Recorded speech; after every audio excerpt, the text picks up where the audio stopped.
Olá pessoal, hoje a aula é sobre condropatia de joelho, condromalácia. E aí, você tem medo de agachamento que pode machucar o seu joelho? E aí, se você já tem o joelho machucado, você tem medo do agachamento que pode piorar? Será que é assim mesmo? Bom, essa aula vai abordar causas da lesão, formas de tratamento, para variar alguns mitos e evidências, né? Então é uma aula bastante fundamentada. É uma aula feita por quase todos os membros do grupo de estudo, então aqui foi um texto escrito a várias mãos, mas para variar, a aula de hoje é comigo. Vambora?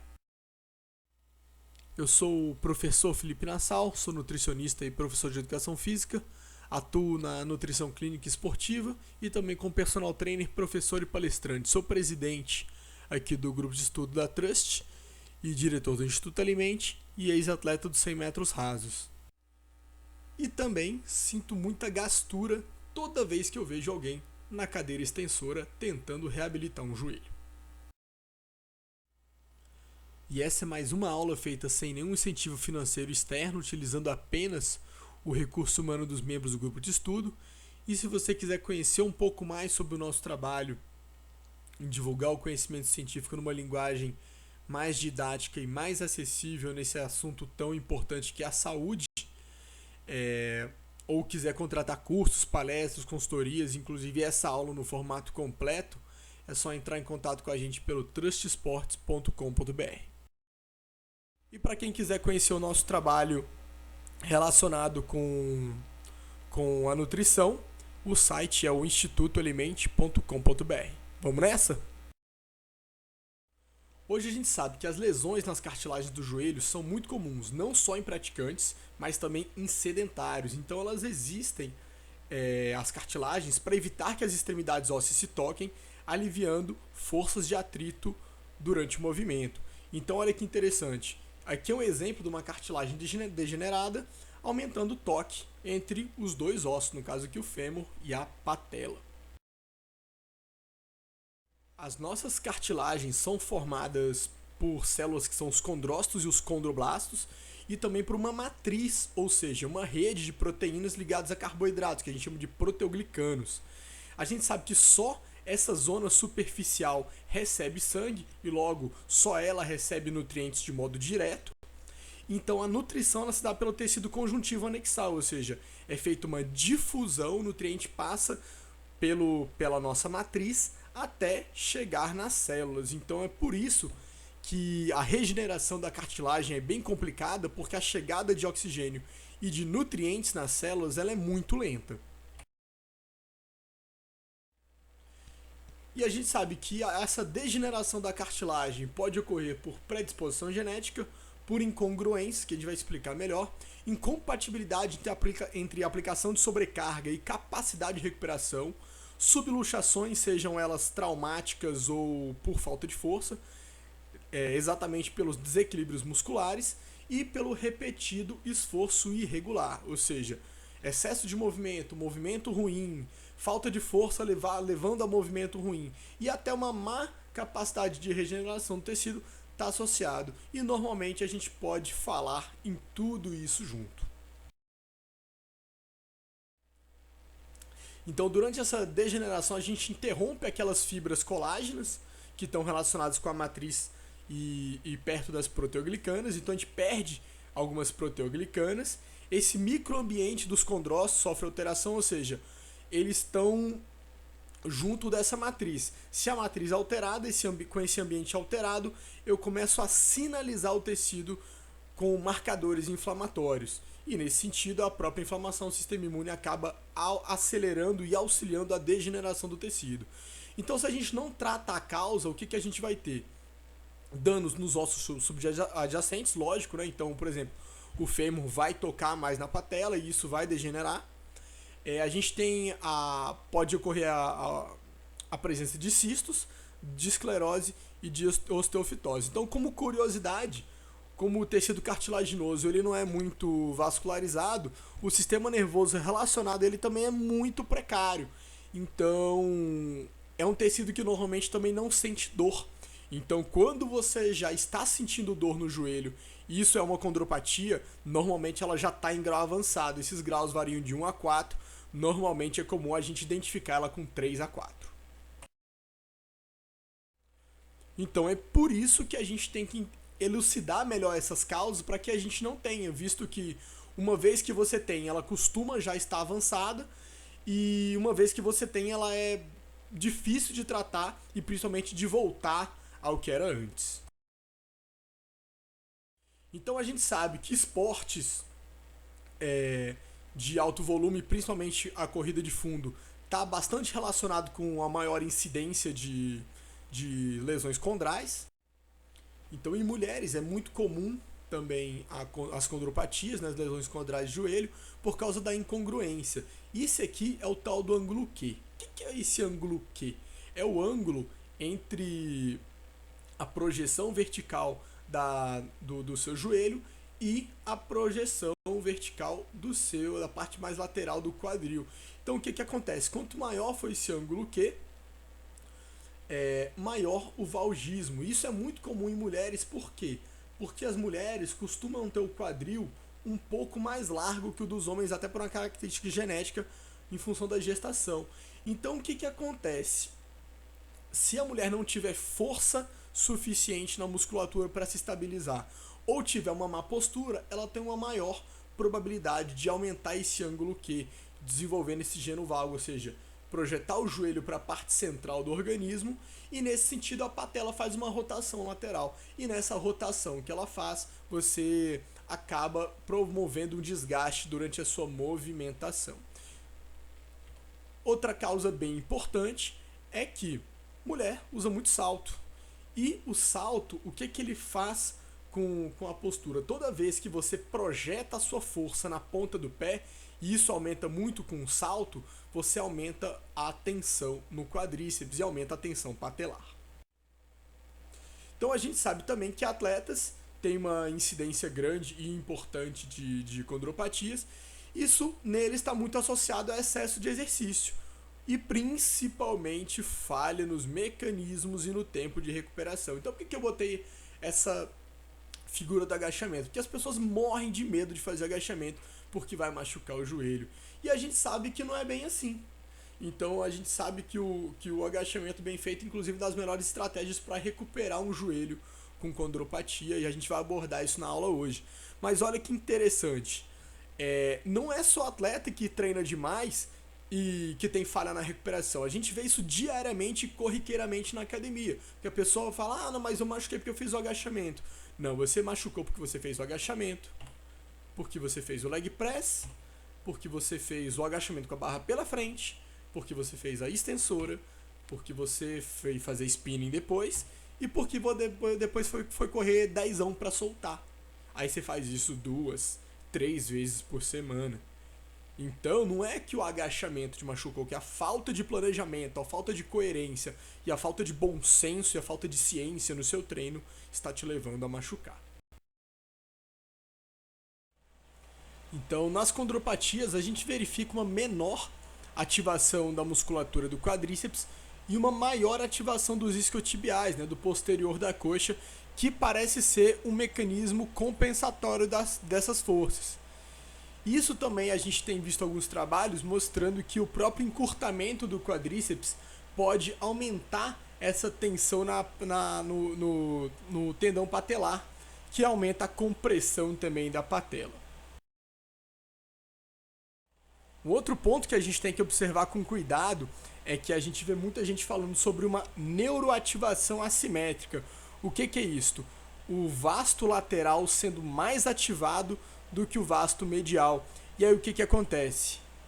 Eu tenho uma tensão lateral na patela, uma tendência à lateralização da patela, e isso altera o atrito entre a patela e o fêmur. Então isso aqui é importante da gente considerar também, principalmente em pessoas com aquele caso do valgismo. E tem esse trabalho que eu acho particularmente mais interessante, que ele avalia o padrão neuromotor, não só do quadríceps, mas avaliando toda a cadeia extensora, então lombares, glúteo posterior e tudo mais. E o que a gente vê? Que a gente não tem só um desequilíbrio entre vasto medial e vasto lateral, quadríceps e posterior da coxa. Na verdade, a gente acaba tendo um comprometimento em toda a cadeia extensora, então posterior da coxa, glúteo, paravertebrais. Então a gente verifica, né, essa associação entre condropatias e lombalgias e redução da capacidade funcional. Então eu preciso compreender melhor essa causa global da condropatia e que eu não tenho que fortalecer só o vasto medial, igual todo mundo acha que é. Eu tenho que fortalecer toda a cadeia muscular extensora, então lombares, glúteos, posterior da coxa, quadríceps, panturrilhas e diria mais, eu particularmente começarei falando em trapézios também. Então tá tudo envolvido, todos esses músculos são importantes na postura e a postura tem uma influência importante nisso aí. Então, se você começa a projetar demais o seu tronco para frente, você acaba pisando demais com a ponta do pé e esse componente postural ele passa a ser, pelo menos na minha opinião, bastante importante. Então, partindo da ideia que o equilíbrio muscular é fundamental para a prevenção das lesões, principalmente das condropatias, dá para a gente acreditar que o trabalho que a gente faz de prevenção ele é muito semelhante ao que a gente vai fazer no tratamento. Então, aqui só dando um exemplo. Quando você faz um agachamento, você direciona a sua força para baixo, o chão te empurra para cima, então quanto mais projetada tiver o seu calcanhar no chão, maior vai ser a ativação do posterior da coxa, maior vai ser a ativação do glúteo e por aí vai. Para manter a carga eu preciso dos paravertebrais e eu vou ilustrar isso melhor agora com um videozinho. Então nesse vídeo mostra só o quadríceps trabalhando na extensora, enquanto quando eu vou fazer um agachamento, se só o quadríceps estivesse trabalhando, é isso que ia acontecer. Então eu vou precisar de músculos que trabalhem junto com o quadríceps, como por exemplo o glúteo e como por exemplo os posteriores da coxa. Então olha, vamos ver como é o tanto que já melhora um pouquinho o movimento do agachamento agora. Ainda está fazendo algo parecido com o stiff, né? Então falta músculo pra caramba. Agora colocamos eretores espinhais. Colocamos o abdômen para estabilizar a pressão intraabdominal e para estabilizar o próprio movimento. E aí o agachamento começa a aparecer. E aí eu vou precisar da panturrilha, que como curiosidade é o músculo mais ativado no agachamento, não é o quadríceps. Então olha que interessante. O agachamento começa a acontecer. Olha a quantidade de músculo.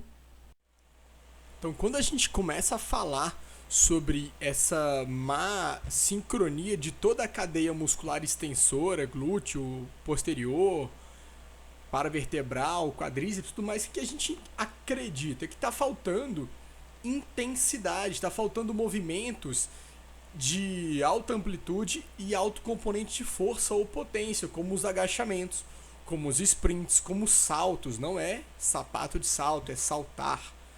E está sobrando volume e faltando recuperação. Então, além das pessoas não estarem fazendo o que tem que ser feito, que é construir uma boa base de força, elas estão exagerando no trabalho de alto volume ou ficando sedentárias, enquanto a gente acha que está faltando super estimular o vasto medial.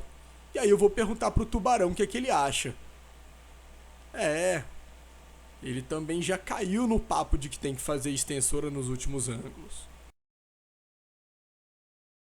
Então olha que interessante essa questão vetorial. Quando eu contraio o quadríceps, a parte da frente da coxa, eu gero esse vetor em preto aqui, que tem que estar em equilíbrio com esse vetor azul e esse vetor amarelo. Só que eu posso ainda talvez movimentar lateralmente a minha perna, né? Ou seja, como se a perna fosse balançar para lateral, para dentro e para fora. Então eu tenho o vetor verde aqui da face lata e na parte dentro do joelho, que não dá para mostrar daqui porque a imagem é em 2 dimensões, tem um vetor semelhante do músculo sartório. Então é como se eu estivesse amarrando o joelho para que o movimento aconteça com uma certa firmeza, sem o joelho ficar balançando.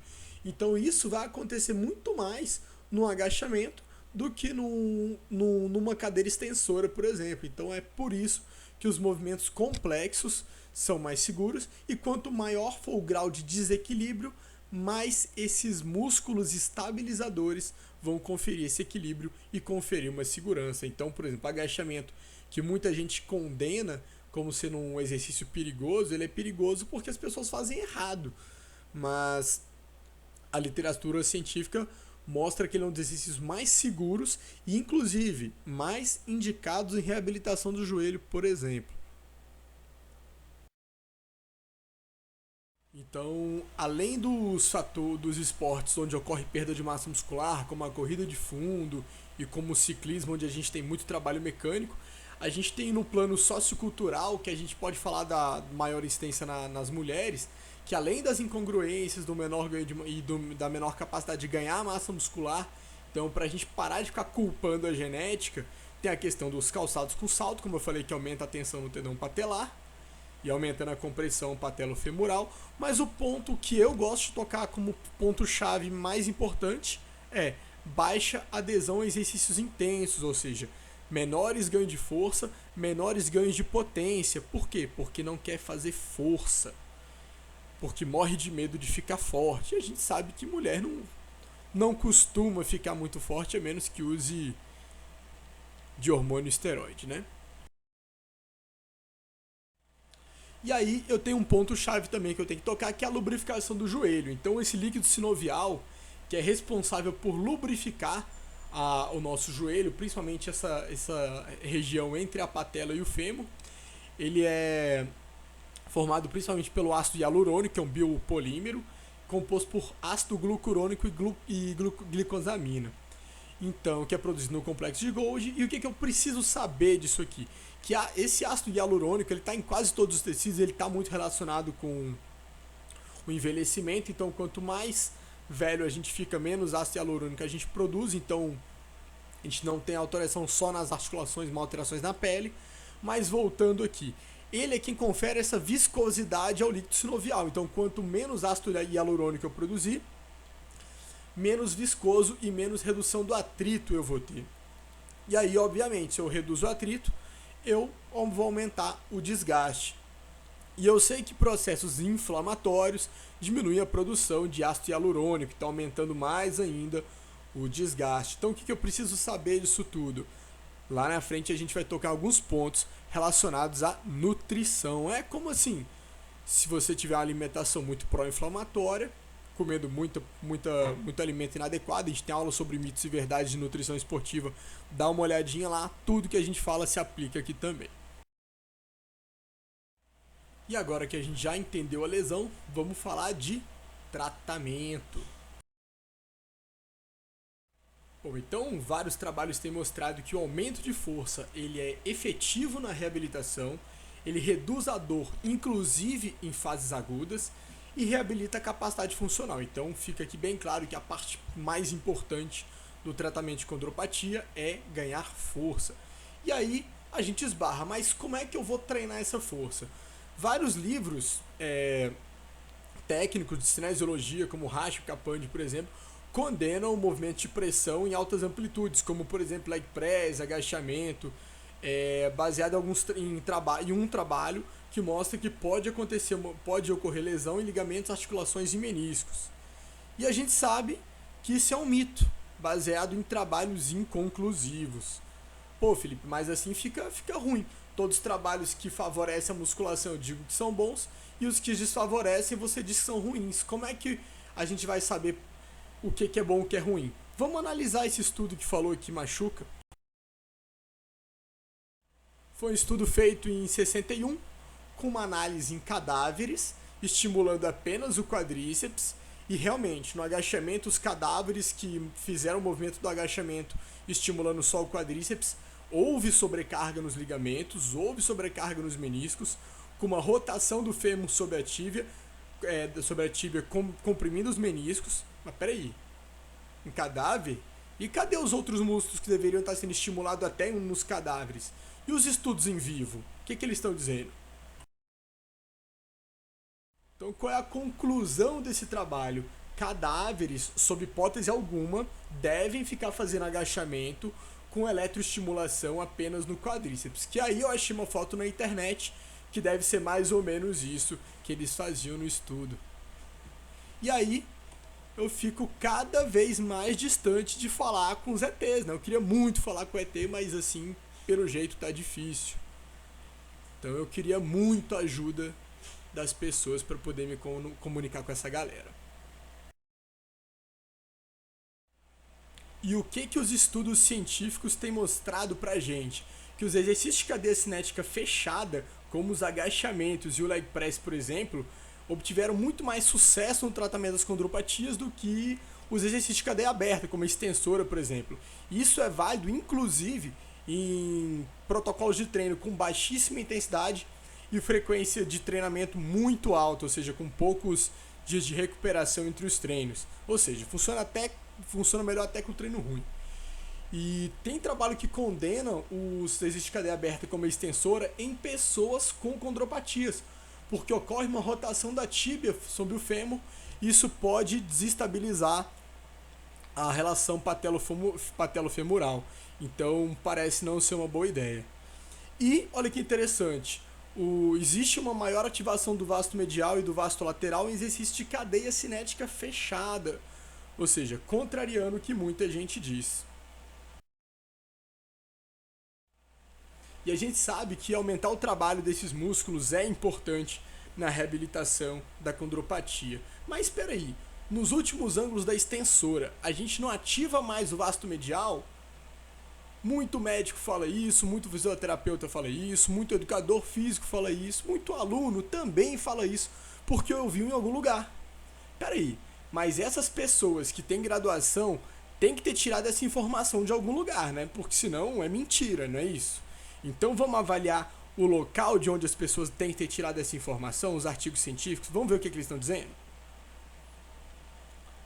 Resultados sugerem que vasto medial oblíquo não pode ser significativamente isolado durante esses exercícios. Então, já que a ciência não está dando, vamos ver o que o Kiko diz pra gente?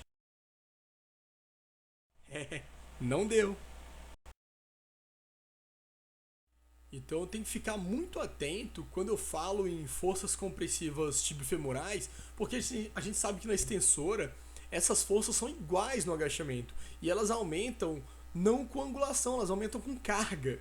Então quanto maior a carga, maior a tensão patelofemoral. E, obviamente, se eu ficar reduzindo a amplitude e limitando o ângulo, eu vou acabar aumentando a carga. Então, muitas das estratégias que muita gente usa para tentar reabilitar o joelho aumenta a força compressiva tibiofemoral, né? Então, vislumbrando aqui uma análise simplista, permeável a erros, olha que interessante, já que todo mundo faz análise simplista, eu vou fazer a minha também. Então, olha que interessante. A gente sabe que na corrida de fundo, na corrida leve, a compressão patelofemoral é de 12 a 3 vezes maior do que no agachamento. Então, se a gente fizesse 6 séries de agachamento com mais ou menos 8 repetições máximas, então a gente sabe que é impossível manter esse volume, mas ajustando a primeira carga para 8 repetições máximas, olha o que aconteceria. Na corrida, essa sobrecarga seria igual a das 50 passadas, que se a pessoa tiver um mínimo de técnica boa, vai ter uma passada de pelo menos 1,5 m. E olha que interessante, a sobrecarga do agachamento seria igual a correr 75 metros leve por semana.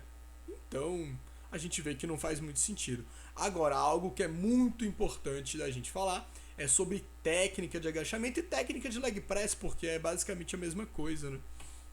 Então, o que é interessante, toda vez que eu aumento esse ângulo Q, ou seja, eu empurro esse joelho para dentro, naturalmente eu vou aumentar o deslizamento da patela, vou ter uma tendência à lateralização da patela, e por isso eu posso favorecer o desgaste sim. Então o agachamento errado continua machucando, igual qualquer coisa errada, né? Então eu preciso de uma boa técnica de agachamento para fazer um bom trabalho, e vale a mesma coisa para o leg press, obviamente.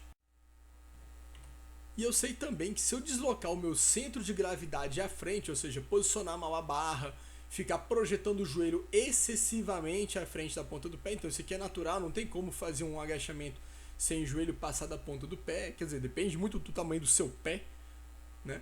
Mas o ponto-chave é que a força tem que estar projetada sobre o seu calcanhar, para você empurrar o peso totalmente para cima, porque quando você aumenta a tensão na ponta do pé, você acaba aumentando a tensão no tendão patelar. Então, novamente, em outro plano, uma boa técnica de agachamento é fundamental para a reabilitação e para a prevenção também, e vale isso para qualquer exercício de pressão, levantamentos, leg press e por aí vai. Então agora tratar um pouquinho sobre o tratamento auxiliar e alguns achados interessantes. Então a gente sabe que a lesão inicial ela tem causas importantes do estresse mecânico, mas a evolução dela está muito relacionada à inflamação crônica. Então esse trabalhinho é bem interessante, ele avalia o efeito de medicação anti-inflamatória, né? E do treinamento da termoterapia, né? Da aplicação de calor, né? Bolsa térmica, por exemplo. Então olha que interessante, o resultado foi muito melhor para o grupo que fez treinamento de força e termoterapia do que o grupo que usou medicamento. Então, treinamento, ele é prioritário. Se ele tiver algum auxílio externo, pode ser bem legal, e não necessariamente o auxílio externo é medicação. A gente sabe também que alguns estudos em animais, quando a gente suprime esse marcador inflamatório, o fator de necrose tumoral, que costuma ficar elevado em alergias alimentares, como trigo, laticínio, por exemplo. Então, quem quiser entender um pouco melhor disso aqui, assiste a nossa aula sobre mitos e verdades na nutrição esportiva, a gente aborda bastante isso aqui. Quando a gente consegue suprir esse marcador inflamatório, a gente consegue uma regeneração do tecido cartilaginoso com uma maior qualidade do que em coelhos, né? Então, sempre bom frisar quando o estudo não é em humanos. Então, mas a gente tem estudos em humanos mostrando que algumas artrites podem ser induzidas por exposição ao glúten e ao trigo, né? E que essa exposição diminui a produção de proteoglicanas da matriz por causa da questão inflamatória e também por causa da má absorção de nutrientes. Então a gente sabe que síndrome de má absorção pode piorar a incongruência, né? Aquela alteração do ângulo Q, por exemplo. Esse aqui é um estudo de caso. E a reabilitação pode acontecer unicamente com a supressão do trigo da alimentação, se for esse o caso. Então, são coisas importantes da gente observar que pouca gente se atenta. Já entrando nas considerações finais, então, como deu pra gente compreender, as características são bastante interligadas e estão muito relacionadas com estilo de vida. Eu acho que essa é a palavra-chave, estilo de vida. Então a gente vê falta de exercício em relação a falta de força, falta de flexibilidade, a própria má postura, estão relacionados com a ocorrência das condropatias, mas o excesso de exercício, principalmente falando em exercícios de alto volume, de alto uso do joelho, como corrida e ciclismo, por exemplo, ou a falta de recuperação, é que eu já falaria, já na musculação também é importante, da gente cuidar dessa má recuperação de treinamento pode induzir a condropatia. E a gente sabe que o exercício feito de modo inadequado, com baixa intensidade, com baixa amplitude, com baixo componente de força, ou seja, baixa neuroativação e o mau uso da cadeia cinética completa, como por exemplo o movimento de agachar, que como a gente mostrou, usa todos os músculos importantes e relacionados com a condropatia, mesmo que não estejam diretamente influenciando a motricidade do joelho, é importante. Então, fazer a coisa certa é muito importante. E partindo do pressuposto que aumentar a ativação do vasto medial e do vasto lateral, principalmente do vasto medial, é importante para a gente reabilitar, a gente vai para aquele ponto de que não tem como isolar isso aqui. E partindo dos trabalhos que mostram que toda a cadeia muscular de extensão, posteriores da coxa, glúteo, paravertebrais, panturrilhas, costumam estar comprometidos na condropatia, não só o quadríceps, a gente acredita que o agachamento, o leg press, os levantamentos, e para quem tem boa técnica, por que não um afundo, com boa amplitude, sejam as melhores estratégias para a gente trabalhar tudo ao mesmo tempo, lógico, com aumento de amplitude. E a gente sabe que recuperar a amplitude funcional sem dor é fundamental, e para isso eu preciso ganhar força. Então é incoerente eu falar em ângulos proibidos, o que eu tenho que falar em técnica adequada e progressão adequada. Como assim? Olha que interessante. A gente sabe que exercícios dinâmicos, ou seja, com movimento, nas fases agudas podem exacerbar a dor. Então, numa fase aguda, talvez a mescla de movimentos nos ângulos sem dor, com isometrias logo acima do ponto de dor. Então vamos supor, você consegue agachar até os 120 graus. 120 graus você sente dor, então você vai agachar até o penúltimo ângulo sem dor, estabilizar o movimento e voltar. E com isso a progressão gradual da amplitude vai ocorrer de acordo com a reabilitação, até que a gente consiga fazer um movimento completo sem dor, que costuma acontecer em poucas semanas. Então qual é o melhor ângulo para trabalhar? O melhor ângulo é o que a pessoa consegue fazer. E realmente não dá para fazer isso sem uma avaliação, sem botar uma barra nas costas das pessoas, sem botar ele no leg press e testar até onde ele dói e até onde não dói. Então, cuidado com prescrição atrás de mesa, prescrição atrás de balcão. Então, uma prescrição de exercício, ela, por mais incrível que pareça, ela só pode acontecer na execução do exercício. Então é importante também que essa prescrição seja por quem tem competência legal para prescrever exercício, seja o professor de educação física, seja o fisioterapeuta. E lembrando que prescrição de exercício por médico é crime, é exercício legal da profissão, mas como a gente sabe no Brasil isso não vai dar nada nunca. Mas é fundamental que, além do profissional ter competência legal para prescrever exercício, é importante que ele tenha competência técnica, que ele tenha estudado para poder prescrever, para não fazer besteira com o seu joelho. E aí fica difícil de acreditar que esse modelo educacional está funcionando, porque o que a gente vê, algo extremamente reprodutivista, porque, pelo menos na minha opinião, é difícil de acreditar que está todo mundo estudando por conta própria e entendendo ao contrário. Então, o que a gente provavelmente aconteceu? Alguém achou que a extensora é melhor, alguém achou que o agachamento machuca, contou pro amiguinho, que deu uma aula, que formou um professor, que deu outra aula. Então a gente está reproduzindo um modelo que nunca existiu, que nunca foi comprovado, só para variar. Então tá faltando ciência. Então tá faltando, não é só ciência, tá faltando leitura. Então a culpa não é do professor que deu uma aula ruim. A culpa é do aluno também que não soube querer ler depois. Então essa crítica ao modelo educacional, eu acho ela muito válida. E enquanto a gente não começar a estudar de verdade, ler artigo, revisar artigo, ver se o artigo é um artigo coerente, se a metodologia foi adequada, a gente está aumentando o risco de fazer mal às pessoas por aí. Então a alienação é algo extremamente grave e lutar, né, por uma educação que nos ajude a pensar e não a obedecer. Principalmente se estiver obedecendo algo que está errado. Por exemplo, o extensor nos últimos ângulos para condropatia. Porque como a gente pode perceber, tá tudo errado. Então eu tenho que entender que essa lógica reprodutivista baseada em mitos, ou seja, a falta de estudo e a falta de conhecimento por parte do profissional, ela vai causar problemas graves não só no sistema locomotor das pessoas, mas ela vai comprometer a autonomia. A pessoa vai passar a ser dependente de ajuda, de aparelho, de pessoas. E isso tem impactos importantes na autoestima, tem impacto nos autocuidados, tem impacto na qualidade de vida. Não é só ter um joelho bom para fazer um agachamento, é fazer um agachamento para ter um joelho bom para ter vida. Vida, olha que interessante. Então, se eu não for cuidadoso com esse tipo de informação, eu vou acabar fazendo exercício de pressão com calça jeans e com elástico. Coisa horrorosa, gente. Enquanto eu deveria estar fazendo coisas muito mais funcionais, que cientificamente é comprovado que funcionam e que são seguros, desde que você faça direito. Então, aqui um exemplo do agachamento. Você quer algo mais funcional que o agachamento? Então, só para a gente ter noção, se você está subindo uma escada, você está fazendo um agachamento, está fazendo um movimento semelhante do agachamento. Se você vai ao banheiro, você vai precisar disso.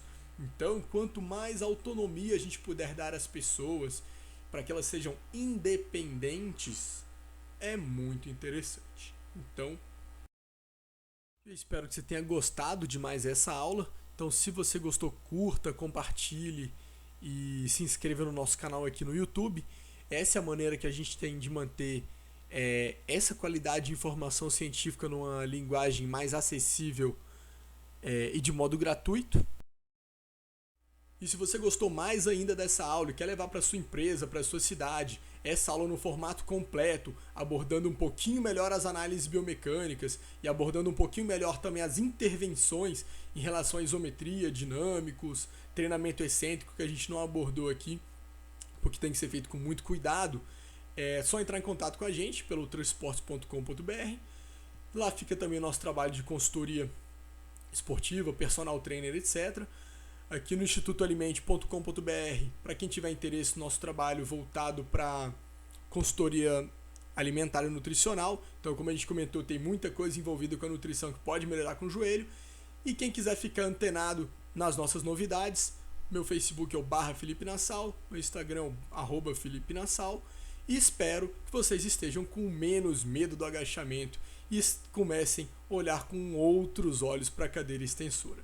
Agradeço o apoio da Wording 904 Sul e da Ponto Natural e deixo vocês o meu muito obrigado e as referências.